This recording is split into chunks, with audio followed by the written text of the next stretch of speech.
Yeah, so the U.S. Certainly in terms of technology, U.S. is always not always, but typically at the forefront of so much innovation, and but along with that comes a fairly savvy consumer base. So this is the consumer view, but you've got half or more, just over half, let's just say half of U.S. consumers saying they'll adjust their privacy settings versus just a third of those in Europe.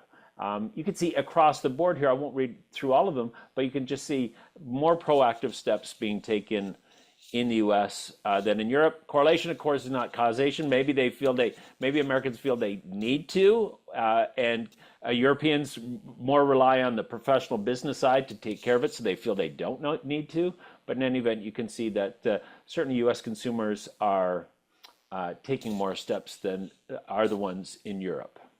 Yeah, at first I was surprised by this when I saw this, right? And went, wow, is that really true? Because Europeans seem to be far more invested, if I could use that term, regarding privacy. And as you mentioned, there's a lot of history behind this, how information was used against populations in World War II. But then I started thinking about it because the EU has been on the forefront of a lot of this. Not saying that they own it, right? I don't agree with that.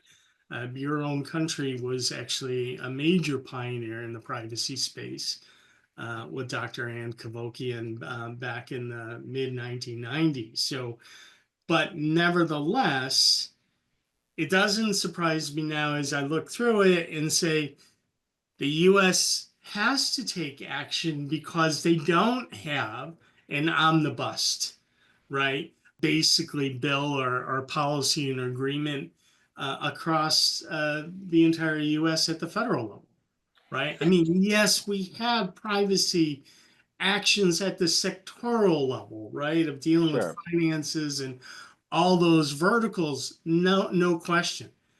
But from a consumer perspective, particularly those that are in states right now, some 30 odd states that don't have, right, anything on the books, they have to take action in their own hands. And thus, I think this begins to play out and make sense I going. think so, Paul. I think whatever one's politics, I think there's broad understanding that, look, in Europe, you're going to be dealing more with consumer sentiment around, what's government going to do about this? And in the US, you're going to be dealing with a lot more sentiment around, what am I going to do about this?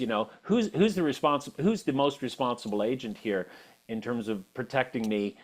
Is it government? Is it myself? And then if it's whichever it is, what are the tools that I have to actually go about doing that? I think that's partly what we're seeing here is kind of a, if you will, a political identity divide.